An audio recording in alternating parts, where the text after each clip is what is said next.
Welcome to OTR Debate, our off-the-record podcast where three lawyers debate all things while trying to find out how it all comes back to the law. I'm Huy, and I'm a transactional attorney. I'm Lando. I'm a prosecutor. I'm Mucci, and I work in immigration. So the temperatures have finally dropped here in Chicago, and as such, I've started to come to terms with my favorite season, summer ending. And you know what that means?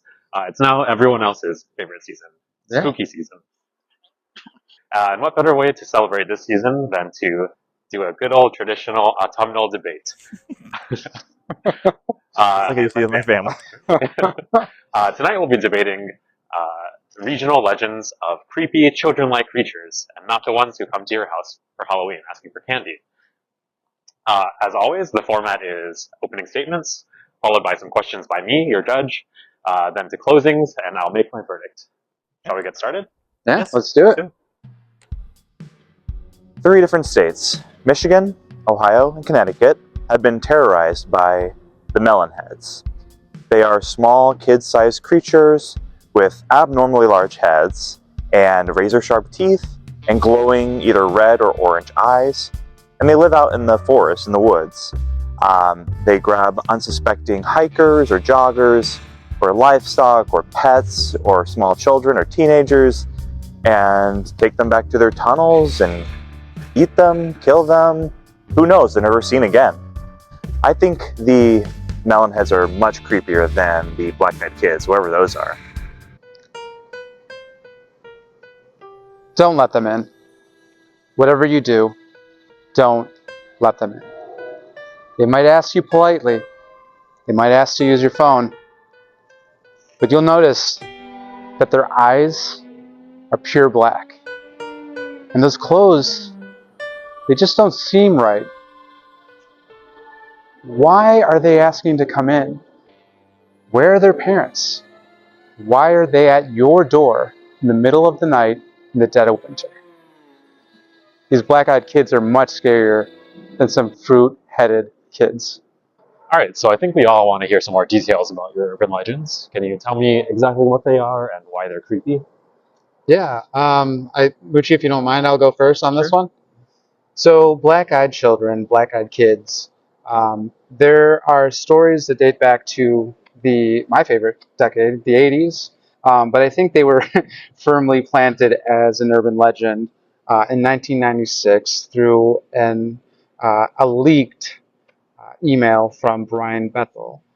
Really what it was is an email sent to like a blog or like a mailing list for paranormal things.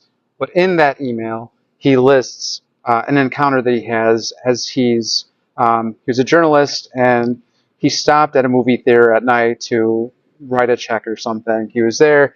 It's not clear whether or not that parking lot in the movie theater was empty, but he stopped and then he gets a knock at his window, or his car window. He looks up and he sees two teenagers. He instantly gets a chill down his spine. Something's not right. Something's off with these kids. And then he looks at their faces and sees that both of them, their eyes are just pitch black. They ask to come inside his car and they need to ride home to their mom. It could be some kids that need a ride home from the movie theater, but he is so creeped out. He's basically tells them no, starts driving off. They start yelling that they can't be let inside unless he invites them in. He drives off, looks back in the mirror, they're gone. So that's where they kind of got their start as an urban legend. And they're super creepy because the blackness of their eyes, why do they need to come in? Like, they need an invite. This is like all, bringing up thoughts of vampires, of like demons, something like that, right? So that's why I think they're pretty creepy.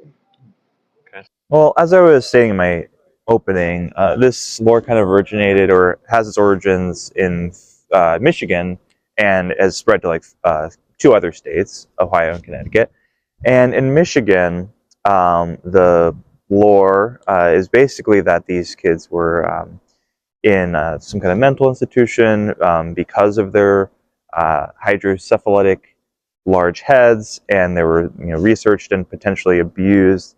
The some say that the mental institution burned down and they had to live in the woods. That's what they got, they all live in the woods in all these 3 states.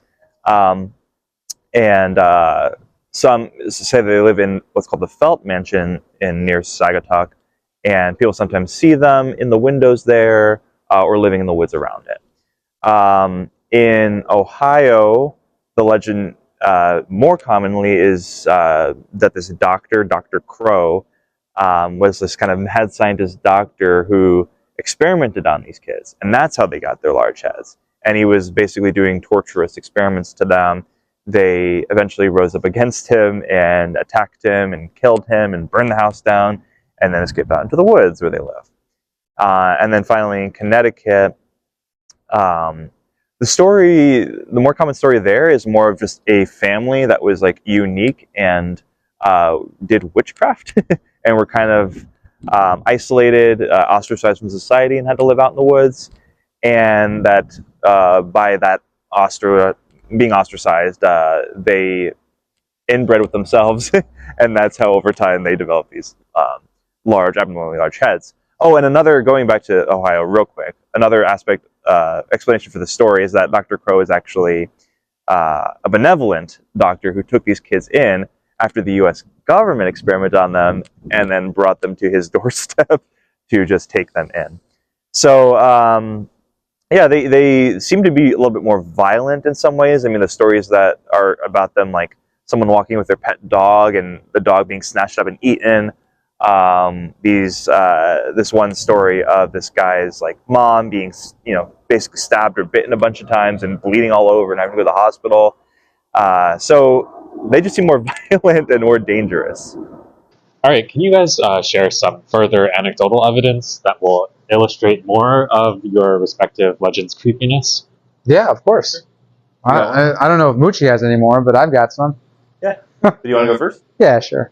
So I've got a story where normally the stories that I've seen are people don't let these black-eyed kids in. They don't let them into their car. They don't let them in the house. But one of them that I found where they actually do let the children in, a bunch of shenanigans happens. So it is, I think it was wintertime. There's a couple that's up. They're like reading. They're doing whatever, and kind of late night.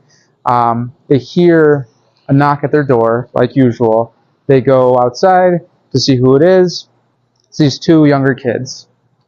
They don't notice right away that their eyes are black. They let them in because it's wintertime. They're out there. They're not dressed appropriately for the weather. So they're out there. They're like, man, these kids look Amish. Like, what are they doing here? And why are they dressed like this? They let them in. They ask them, where are your parents? And the kids tell them, oh, they'll be here soon.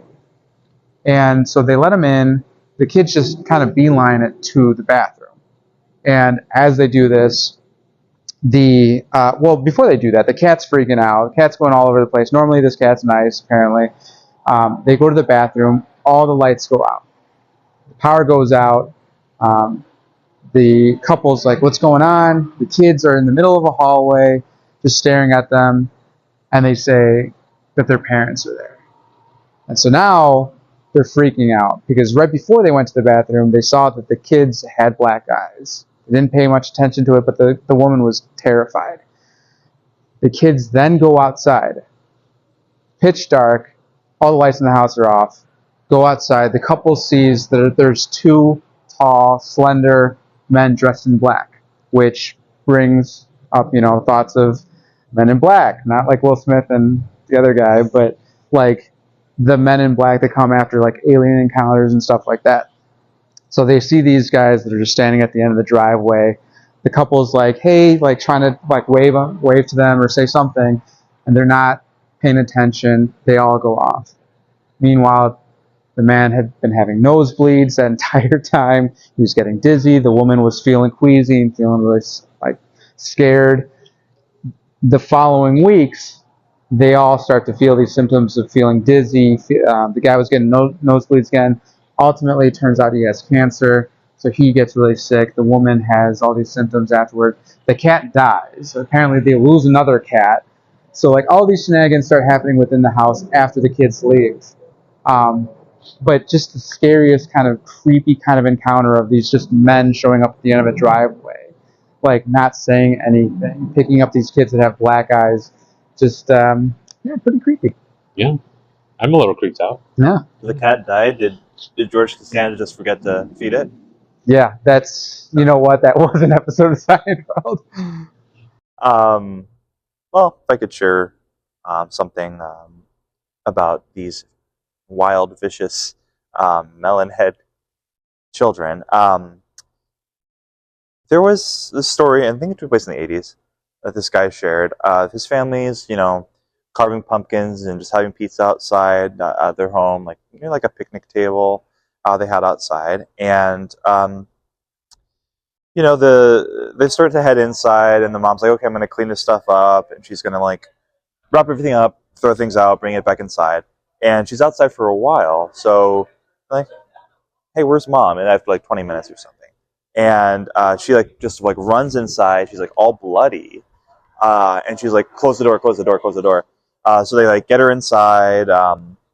They close the door, and the kid, right before he closes the door, sees like all of these small, kid-sized creatures with, people, I guess, children with these huge melon heads, and sharp teeth and the red eyes. And they take the mom to the hospital. She's like, severely injured.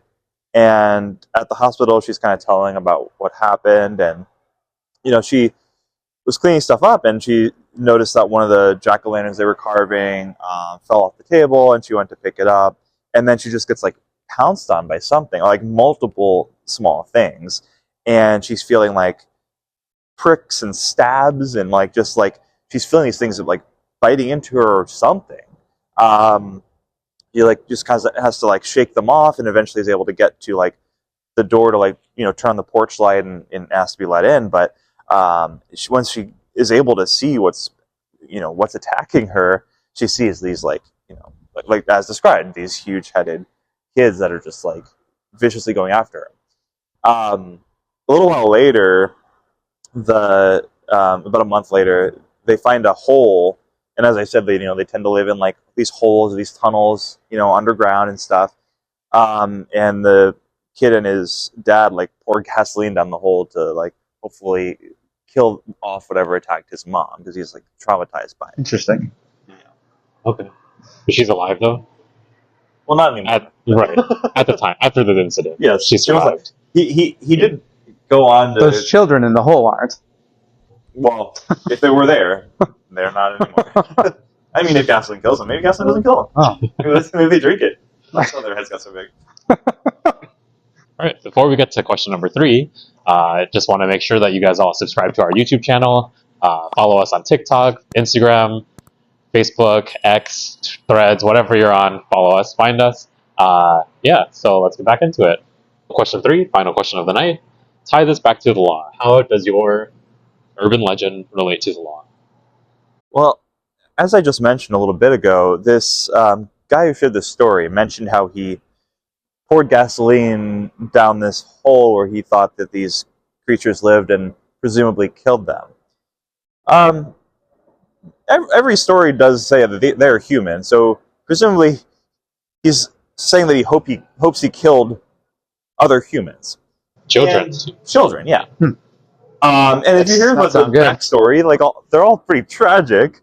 They might be like vicious in attack, but like I'm sure in his mind he thinks that this is self-defense of some sort. But he's not in the process of being attacked. He's not fending back an attacker or fending. If it was these people are attacking his mom and he's like trying to force them off her, and you can use lethal force in that scenario probably.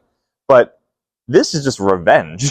He just goes into their home and pours a chemical in there and hopes he kills them. So if he did kill them, I think he's on the hook for murder. It's premeditated murder. Yeah, I mean, for self-defense to apply, you would have to not only be in the middle of it, there'd be no option of retreat or anything like that. Obviously, different states have different laws, but I mean, you can't let time pass, a month, stew on it, and then commit a lethal act. I mean, that is straight up revenge and murder. Yeah. And even if they're not human, still bad. Killing something. Yeah. I mean, So, Okay. alright. How about you, Lando? So there's a couple of things that I found interesting about the Black-Eyed Kids. When it comes to the law, I guess, we don't know what they are. They could be vampires asking to come in, black in their eyes. They're coming at night. They might be vampires. They might be demonic, whatever. The law doesn't apply to them at all for whatever reason. But if they were just, say, children, right? They're just children coming to your door, or your car, asking for help, asking for a ride, whatever. Do you have to help them? Do you have to come to someone's aid if someone is in distress? And certain states have this. It's called the Good Samaritan Law. Mucci, you might remember this law from the Seinfeld series finale. very inaccurately portrayed. Right, where the Seinfeld characters are videotaping a man that's getting mugged. Instead of helping, they're making fun of him. And they're sentenced to a year in prison, and that's how the show just ends. Not all states have this. Illinois does not have this. If you see someone in trouble, you are not required to help them. It's not something where if you refuse to help them or if you don't help them, you're going to jail. But in a case where these children are, asking for help or whatever, if you're a mandated reporter, say you're like a DCFS worker or a nurse or someone that works in the social services, maybe you'd be inclined to call the authorities, do something about it, because you're mandated to report something. So there's sort of liabilities and consequences that could either be, there could be civil consequences with your job maybe, and in certain cases or certain states, consequences when it comes to, legal criminal proceedings if you refuse to help these people, if they're children, and something happens to them. Especially if they're not dressed appropriately for the weather. Yeah. I know how that feels. Alright, so I've heard enough from 3 of the questions that you've answered. Now it's time for closings. Who wants to go first? Mucci? Sure. As I said before, these children are particularly vicious, and the stories told about them seem to involve them eating or stabbing or attacking and severely harming or killing someone. Whereas the Black-Eyed Kids, it seems like bad luck just happens and follows them, so mine are scarier. Cancer really is bad luck, I suppose. Mucci, you've done it again. I would say that the Black-Eyed Kids are much creepier than these melons that are attacking people. And when I say that they're creepier, it's not the viciousness of it all, right? It's the fact that they're showing up. You don't know what they are. They have no backstory. They show up middle of the night. You're already on high alert because you're like, who the hell's at my door at midnight when you're reading a book or something? Instantly, you're getting creeped out. You see these black eyes, then all of a sudden the lights are out. Instant creepiness. That's what does it for me. Alright, so after hearing both of your closings, I think my verdict is going to have to go to Mucci and the Melonheads. I do like that they have a backstory. It kind of creeps me out a little bit more, knowing maybe where they came from. It's across 3 different states that are not necessarily in the same region. And for the Black-Eyed Kids, I could just tell them no, close the door. So, they don't need my permission. They're not going to get my permission, that's for sure. And yeah, that's my verdict, and this has been OTR Debate.